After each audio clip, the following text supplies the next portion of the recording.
दोस्तों, आज की इस वीडियो में हम आपको बताएंगे एक सोल की जर्नी के बारे में।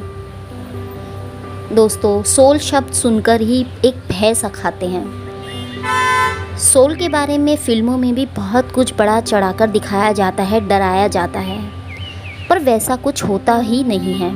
सोल एक लाइट है, एक सूक्ष्म स्टार है, मिसल चमकता हुआ सितारा है। जैसे ये आकाश में स्टार लटके रहते हैं ना, वैसे ही हम भी परमधाम में हवा में लटके रहते हैं। अर्थात हर एक आत्मा परमधाम में स्टार की तरह अपनी पावर से खड़ी रहती है।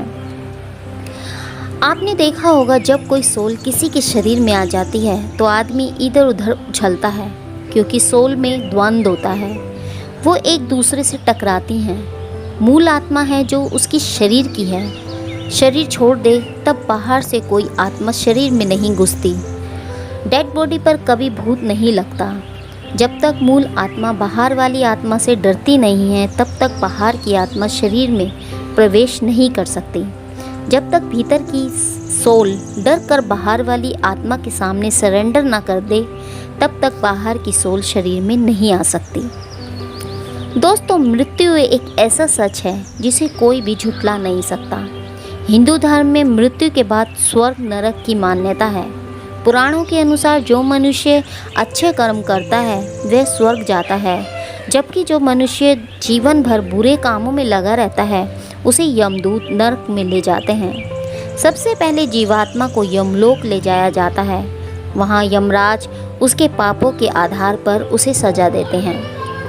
मृत्यु के बाद जीवात्मा यमलोक तक किस प्रकार जाती है, इसका विस्तृत वर्णन गरुड़ पुराण में किया गया है।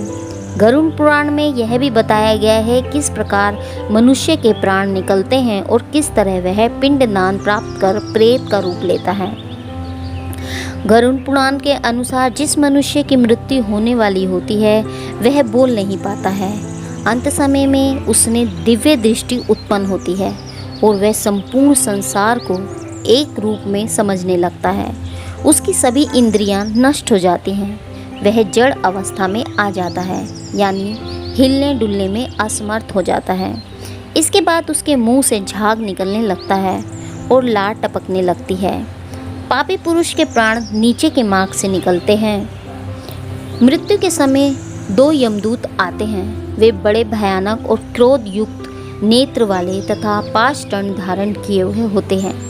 ये नग्न अवस्था में रहते हैं और दांतों से कट कट की ध्वनि करते हैं।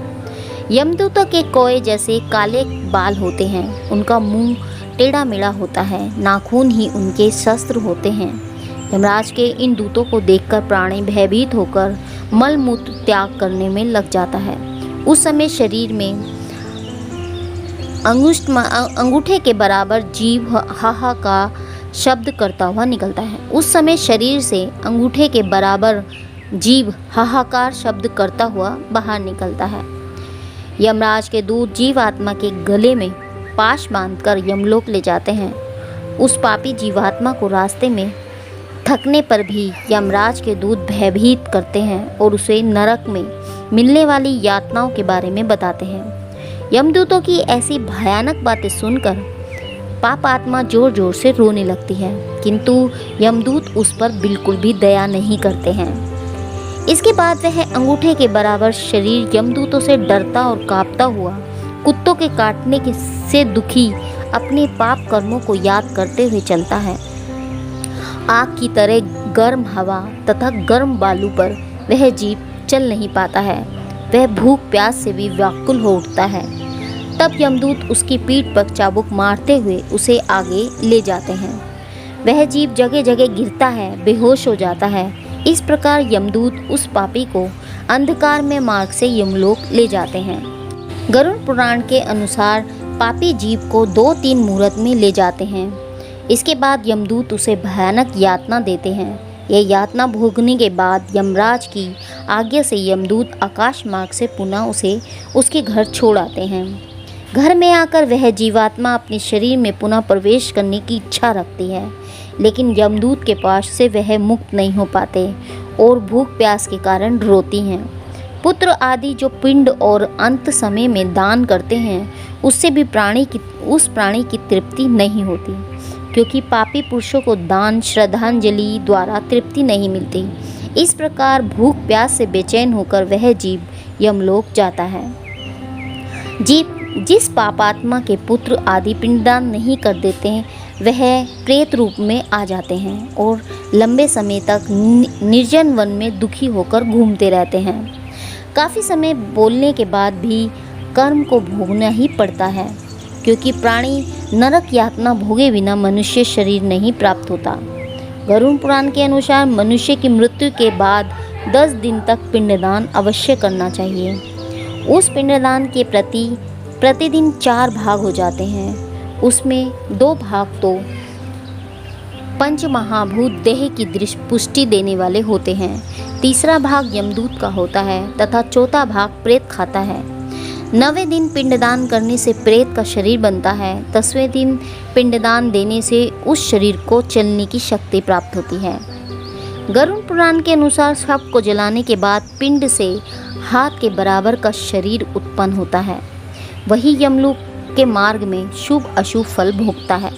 पहले दिन पिंडदान से सर, दूसरे दिन गर्दन और कंधे, तीसरे दिन हृदय और चौथे दिन पिंड से पीठ और 5वें दिन नाभि, 6ठे दिन और 7वें दिन कमर और नीचे का भाग, 8वें दिन में पैर और 9वें और 10वें दिन में भूख प्यास उत्पन्न होती है। यह पिंड शरीर को धारण कर भूख प्यास से व्याकुल प्रेत रूप में 11वें और 12वें दिन भोजन करता है। यमदूतों द्वारा 13वें दिन प्रेत के बंदर की तरह पकड़ लिया जाता है। इसके बाद वह प्रेत भूख प्यास से तड़पता हुआ यमलोक अकेले ही जाता है। यमलोक तक पहुंचने का रास्ता वैतरणी नदी को छोड़कर 86,000 योजना है। उस मार्ग पर प्रेत प्रतिदिन 200 योजना चलता है। इस प्रकार 47 दिन लगातार चलकर वह यमलोक पहुंचता है। मार्ग में 16 पुरियों का पार कर पापी जीव यमराज के घर जाता है। पापियों की आत्मा उनके गुदा द्वार से बाहर जाती है। ऐसा पाया गया है कि कई लोग मृत्यु के समय मल त्याग करते हैं। यह आत्मा को शरीर से बाहर निकालने का मार्ग है। शरीर को त्यागने के बाद सूक्ष्म शरीर घर के अंदर कई दिनों तक रहता है, अग्नि में 3 दिनों तक और घर में स्थित जल में 3 दिनों तक। जब मृत व्यक्ति का पुत्र 10 दिन तक मृत व्यक्ति के लिए उचित वैदिक अनुष्ठान करता है, तब मृत व्यक्ति की आत्मा को 10वें दिन एक अल्पकालीन शरीर दिया जाता है, जो अंगूठे के आकार का होता है। इस अल्पकालीन शरीर के रूप में वह आत्मा 10वें दिन यमलोक के लिए प्रस्थान करता है। 3 दिनों बाद अर्थात 13वें दिन वह यमलोक पहुंचता है। यमलोक में चित्रगुप्त जीव के सभी कर्मों का लेखा यमराज को प्रस्तुत करते हैं। उसके आधार पर यमराज जीव के लिए स्वर्ग लोक या नरक लोक जाना तय करते हैं। जीव अपने कर्मों के अनुसार स्वर्ग या नरक लोक में रहता है। फिर उसके बाद वह पृथ्वी पर पुनः एक बार एक नए शरीर के रूप में जन्म लेता है। प्रेत योनि में कौन जन्म लेता है? कुछ मनुष्य जो कुछ विशेष प्रकार के कर्म करते हैं वे यमराज द्वारा वापस पृथ्वी पर प्रेत योनि में भेजे जाते हैं, जिसमें वे एक निश्चित समय तक रहते हैं। वो ऐसा कौन सा कर्म करते हैं कि उनको प्रेत योनि मिलती है? सबसे पहले वो विवाह के बाहर किसी से शारीरिक संबंध बनाना, धोखाधड़ी या किसी की संपत्ति को जब्त करना, आत्महत्या करना या अकाल मृत्यु जैसे किसी जानवर द्वारा या किसी दुर्घटना से मारा जाना आदि। अकाल मृत्यु स्वयं मनुष्य के कुछ विशेष कर्मों के कारण प्राप्त होती है। जब कोई जीव मनुष्य शरीर धारण करता है तो उसके कर्मों आदि के अनुसार उसका एक समय तक पृथ्वी पर रहना अपेक्षित होता है। यमराज जब मनुष्य के सभी कर्मों की समीक्षा करते हैं तो उसमें वह पाते हैं कि जीव उस अपेक्षित समय से पहले ही मृत्यु को प्राप्त हो गया, तब उस जीव को बाकी समय के लिए प्रेत योनि में व्यतीत करना पड़ता है। मान लें किसी व्यक्ति का जीवन 70 वर्ष का बनता था, लेकिन उसने 60 वर्ष में आत्महत्या कर ली। ऐसी स्थिति में उसे 10 साल तक प्रेत योनि में व्यतीत करना पड़ेगा। प्रेत योनि एक सूक्ष्म शरीर होता है। प्रेत योनि में निवास करते समय मनुष्य की सभी इच्छाएं वैसी ही होती हैं जैसा उसका शरीर में थी। यहाँ तक कि भोजन आदि की इच्छाएं भी वही होती हैं। प्रेत योनि में वह सभी कुछ करना चाहता है लेकिन कर नहीं पाता, क्योंकि उसके पास भौतिक शरीर नहीं होता। इसलिए अगर मनुष्य के रूप में उसकी कई इच्छाएं अपूर्ण रह गई हों तो वह प्रेत योनि में उस मनुष्य को अपनी इच्छाएं पूरी नहीं होने की पीड़ा झेलनी पड़ती है। जब प्रेत योनि में उसका समय समाप्त हो जाता है, जितना कि मनुष्य के रूप में उसे पृथ्वी पर रहना था, तब तक आत्मा को एक नया शरीर प्राप्त होता है। इसलिए मनुष्य को कभी आत्महत्या जैसा कर्म नहीं करना चाहिए। यह तो आत्महत्या के संदर्भ में था, लेकिन कुछ दूसरे पाप करने वाले भी प्रेत योनि में आते हैं। उनका प्रेत योनि में रहने का समय उनके पाप के अनुसार होता है। जो ज़्यादा पाप करते हैं वह लंबे समय तक प्रेत योनि में रहते हैं, जहां वे अपनी इच्छाओं को पूरा करने के लिए तड़पते हैं। भगवान के भक्तों को मृत्यु के बाद किसी प्रकार की यातना नहीं झेलनी पड़ती। भगवान के भक्त को यमराज के दूत नहीं बल्कि भगवान के अपने दूत लेने आते हैं। भगवान के दूत उस जीवात्मा के घर के बाहर प्रतीक्षा करते हैं और बहुत आदर के साथ भगवान के धाम लेकर जाते हैं, जहां वह जन्म और बंधनों से मुक्त अलौकिक जीवन जीता है। भगवान ने श्रीमद् भगवद गीता में भी यह वचन दिया है, सर्वप्रथम कोई मृत्यु असमय नहीं होती, केवल आत्महत्या को छोड़कर। आत्मा का भटकना उसकी इच्छाओं पर डिपेंड करता है। यदि आत्मा मृत्यु को स्वीकार नहीं करती, ऐसे में वह भटकती है। ऐसी आत्माओं का हश्र भी बहुत बुरा होता है। कभी किसी दुष्ट तांत्रिक के गुलाम बन जाती हैं तो कभी किसी दूसरी शक्तिशाली प्रेतों की गुलाम। ऐसे में बुरी कर्म इनसे करवाए जाते हैं और ऐसी आत्माएं फिर मुक्ति के मार्ग पर लौटकर नहीं आ सकती। हाँ, यदि कोई अच्छा साधक इनकी मुक्ति करवाए तो अवश्य ही अनेक योनि में जन्म से ले वह वापस जन्म मरण के बंधन से कर्मों द्वारा मुक्ति पाने के लिए स्वच्छंद हो जाती है।